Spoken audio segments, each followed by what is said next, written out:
ആസൂത്രിതമായ രീതിയിലൊരു പദ്ധതി ഇതിന് പിന്നിൽ നടന്നിട്ടുണ്ട്. ആ നടന്നത് എങ്ങനെയൊക്കെയാണെന്നുള്ളതാണ് അറിയേണ്ടത്. എന്താണെന്ന് പറയാൻ പറ്റില്ല. കാരണം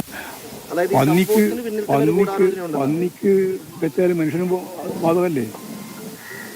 ഇതിനു മുമ്പ് ഇവിടെ ഇതേപോലെ തന്നെ കോൺഗ്രസ്സുകാരൻ മരിച്ചിട്ടുണ്ട്.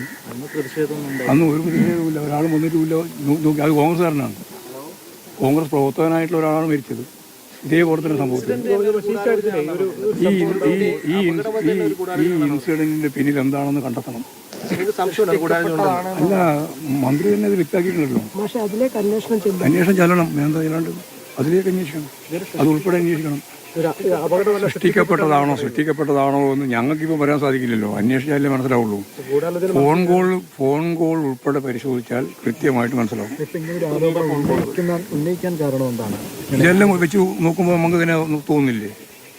ഇത് തോന്നുന്നുണ്ടോ? ഇങ്ങനെ ഒരു സംഭവം എല്ലാം കൂടി ചേർത്തൊപ്പം വെച്ച് പരിശോധിച്ചുകൊണ്ടിരിക്കുകയല്ലേ? പരിശോധിച്ചതിന്റെ ഭാഗമായിട്ടല്ലേ പ്രതിയെ കിട്ടിയത്? പ്രതിയെ കിട്ടിയ ഒരാൾ കോൺഗ്രസ് ആണ്.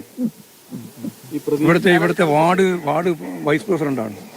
കോൺഗ്രസിന്റെ ഏറ്റവും പ്രമുഖനായ നേതാവായ ഷൗക്കത്തുമായി നല്ല ബന്ധമുള്ള ഒരാളുമാണ്. ആ നിമിഷം തന്നെയാണ് കാര്യങ്ങൾ മുഴുവൻ രാജ്യത്ത് മുഴുവൻ പരസ്യപ്പെടുത്തുന്നത്.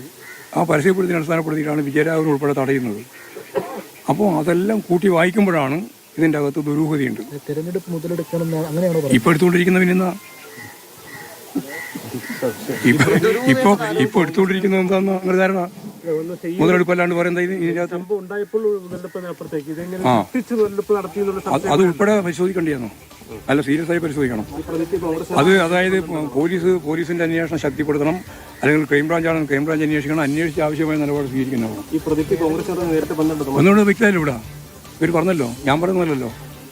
നാട്ടുകാരിപ്പോൾ നിങ്ങളുടെ മുമ്പിലല്ലേ പറഞ്ഞത് കോൺഗ്രസ് ആണെന്ന്. വാർഡ് മെമ്പർ എന്ന് പറയുന്നത് വൈസ് പ്രസിഡന്റാണ്. അദ്ദേഹത്തിന് ഏറ്റവും പ്രധാനപ്പെട്ട ഈ നേതാക്കന്മാരുമായിട്ട് പ്രത്യേകിച്ച് സ്ഥാനാർത്ഥിയായിട്ട് ബന്ധമുണ്ട്. ഇതെല്ലാം പരസ്യമായിട്ട് വന്നിട്ടില്ല. നിങ്ങളെല്ലാം മുമ്പിൽ വന്നെയാണ്. എൻ്റെ മുമ്പിൽ വന്ന പോലെ തന്നെ നിങ്ങളുടെ മുമ്പിലും വന്നെയാണ്. സംഭവം മുഴുവൻ എല്ലാ ചാനലും കൃത്യമായി കാണിച്ചിട്ടുള്ളതാണ് എങ്ങനെയാണ് സംഭവം നടന്നിട്ടുള്ളത് എന്നുള്ള കാര്യം. അതിൽ ഗവൺമെൻറ്റിന് യാതൊരു പങ്കുമില്ല, KSEBക്ക് പങ്കില്ല. പങ്കുള്ളത് കള്ളത്തരത്തിൽ ഇലക്ട്രിസിറ്റി ചൂഷണം ചെയ്ത് ഈ രീതിയിലുള്ളൊരു പരിപാടി ആസൂത്രണം ചെയ്തതാണ്. അദ്ദേഹത്തെ കിട്ടുകയും ചെയ്തു. ഇനിയിപ്പോൾ അതിന്റെ പിന്നിൽ എന്തൊക്കെയാണെന്നുള്ളതാണ് കണ്ടെത്തുന്നത്. അല്ല, ഇതിപ്പോ തന്നെ ഇങ്ങനെയുള്ള സംഭവം നടത്തുന്നതിന്റെ പിന്നിൽ എന്തൊക്കെയാണ് എന്ന് പറയാൻ സാധിക്കില്ല. കാരണം ഇതെല്ലാം കൂട്ടി വായിക്കുമ്പോഴാണ് പ്രശ്നം.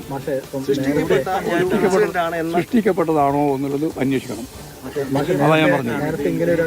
അതായത് UDF എന്ത് ചെയ്യും? ഞാൻ നിങ്ങളോടൊരു കാര്യം പറയാം, മാധ്യമങ്ങളോട് ഞാൻ പറയുന്നത്. ഇനിയുള്ള ദിവസങ്ങൾ, ആഴ്ചകൾ, മാസങ്ങൾ 2026 മെയ് വരെ UDF എന്താ ചെയ്യുകയെന്ന് പറയാൻ പറ്റില്ല. അത് ഞാൻ ഇതിനിടയിൽ പറഞ്ഞതാണ്, ഇപ്പോൾ വീണ്ടും പറയുകയാണ്. ഈ ഇൻസിഡൻറ്റിൻ്റെ മുമ്പിൽ നിന്ന് ഞാൻ പറയുന്നു, എന്തും ചെയ്യും, യാതൊരു മടിയില്ലാതെ സീസാണ്. കാരണം അവർക്ക് രാഷ്ട്രീയമായിട്ട് ഇടപെടൽ ജനാധിപത്യത്തിനെയും ഗവൺമെന്റിനെയും നേരിടാനില്ല. അവർക്കത് മനസ്സിലായി.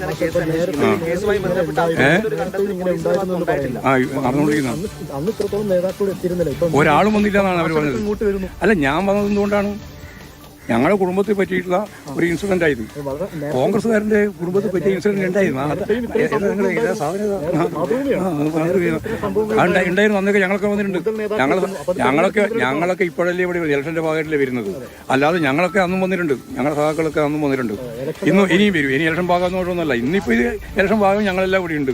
അപ്പോൾ സ്വാഭാവികമായിട്ടും ഞങ്ങളുടെ കുടുംബത്തെ പറ്റിയിട്ടുള്ള ഒരു അപകടം തീർച്ചയായിട്ടും വരണ്ടോ? വരണോ? അല്ല, ഞങ്ങൾ വരണോന്ന്. തെരഞ്ഞെടുപ്പ് ഞങ്ങളല്ലല്ലോ മുതലെടുക്കാൻ വേണ്ടി പുറപ്പെട്ട് ഹർത്താൽ ഉൾപ്പെടെ നടത്താൻ വേണ്ടി തീരുമാനിച്ച് പുറപ്പെട്ടവര് ഇപ്പൊ തൽക്കാലത്തേക്ക് മാറ്റിവെച്ചിരിക്കുകയാണ്. മനസ്സിലായോ നിങ്ങൾ? ഞങ്ങൾ ഇതൊന്നും മനസ്സിലായില്ല, നിങ്ങൾ ഇരിക്കണ്ട. എല്ലാം പ്ലാൻ ചെയ്ത് വെച്ചതാണ്. പോസ്റ്റ് ഉൾപ്പെടെ ഒട്ടിച്ചതിന്റെ ഉൾപ്പെടെയുള്ള മുഴുവൻ കാര്യങ്ങളും പ്ലാൻ ചെയ്തതാണ്. അപ്പോൾ പ്ലാൻ ചെയ്ത് കൊണ്ടുവന്നിട്ടുള്ള പൊക്കി കൊണ്ടുവന്നിട്ടുള്ള ഒരു ഗൗരവതരമായ പ്രശ്നം യഥാർത്ഥത്തിൽ അവർക്കത് മുമ്പത്തെ പോലെ സണ്ണീനെ കൊണ്ടാണ് അത് ആദ്യം നിഷേധിച്ചത്. സണ്ണിക്കൊന്നും അറിയണ്ടായിരുന്നില്ല. സണ്ണി കേവലമായിട്ട് കാറിൽ ഇരുന്നിട്ട് നിഷേധിക്കുക. ഇതായാലും ഞാൻ നിഷേധിക്കാതെ ഇവിടെയുള്ള സംഭവം മുഴുവൻ മനസ്സിലാക്കിയല്ലേ നിഷേധിക്കാൻ പറ്റുള്ളൂ. അപ്പോൾ യഥാർത്ഥത്തിൽ ഷൗക്കത്തോട് ചോദിച്ചപ്പോൾ ഞാനൊന്നും പറയുന്നില്ല. അവർ ആ സംഭവം നടന്നു കഴിഞ്ഞ ഉടനെ ഒന്നും പറഞ്ഞിട്ടില്ല. അതെ. അല്ല, അതിന് മുമ്പ് സംഭവം നടക്കുന്നതിന് മുമ്പ് ആയിരിക്കും സംശയിക്കാൻ പറ്റുമോ? വെറുതെ പറഞ്ഞുകൊണ്ടിരിക്കും. അത് പരിശോധിക്കട്ടെ എന്ന്. ഞാനിപ്പോൾ ആര് പറഞ്ഞു എന്നുള്ളത് ആരും പറഞ്ഞില്ലെങ്കിലും പരിശോധിച്ചാൽ മനസ്സിലാവുമല്ലോ. ഇതിൻ്റെ പിന്നിൽ എന്തെങ്കിലും ഗൂഢാലോചന നടന്നിട്ടുണ്ടോ, സാധാരണ പന്നീനെ പിടിക്കുന്നത് മാത്രമാണോ, മനുഷ്യനെ പെട്ടുപോയതാണോ ഉൾപ്പെടെയുള്ള കാര്യങ്ങൾ പരിശോധിക്കട്ടെ. പരിശോധിക്കുന്ന നിങ്ങൾക്ക് എന്തിനാണ് വിഷം ഉണ്ടാവേണ്ടത്? കോൺഗ്രസ്സാണ്.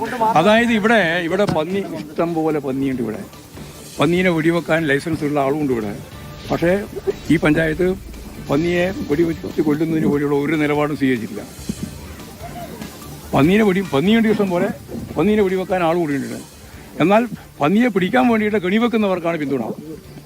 അത് കോൺഗ്രസിന്റെ തന്നെ ആളായിട്ട് നിൽക്കുകയും ചെയ്യുക. അതാ പ്രശ്നം. KCBക്ക് എന്ത് പിന്തുണ കൊടുക്കേണ്ടത്? അതെ, അവരവിടെ നോക്കിയിട്ടുണ്ടാവും. പിന്നെ ഇവിടെ എന്തിനാ പിന്തുണ കൊടുക്കേണ്ട കാര്യം? ഇനി ആരെങ്കിലും പിന്തുണ കൊടുത്തിട്ടുണ്ടോ? പിന്തുണ കൊടുത്തിട്ടുണ്ടെങ്കിൽ അവരും പരിശോധിച്ചോട്ടെ, അന്വേഷിച്ചോട്ടെ. ആയിക്കോട്ടെ, ആ പരാതി പരിശോധിച്ചോട്ടെ കേട്ടോ. അപ്പോൾ നിങ്ങളോട് എനിക്ക് പറയാനുള്ളത്, ഇനിയും ഇങ്ങനെയുള്ള ഒരുപാട് കാര്യം ഈ മണ്ഡലത്തിലും അതിനുശേഷം കേരളത്തിലാകെയും UDFന്റെ ഭാഗമായിട്ട് വരാൻ സാധ്യതയുണ്ട് എന്നുള്ള കാര്യം ഞാൻ അഡ്വാൻസായി പറഞ്ഞു വെച്ചാണ്, മുമ്പേ പറഞ്ഞു വെച്ചിട്ടുണ്ട്. ഇങ്ങനെ ഓരോന്ന് കഴിയും തോറും അത് കൂടുതൽ വ്യക്തമായി വരികയാണ്. അതാണ് ഇന്നത്തെ ഒരു അവസ്ഥ. ശരി.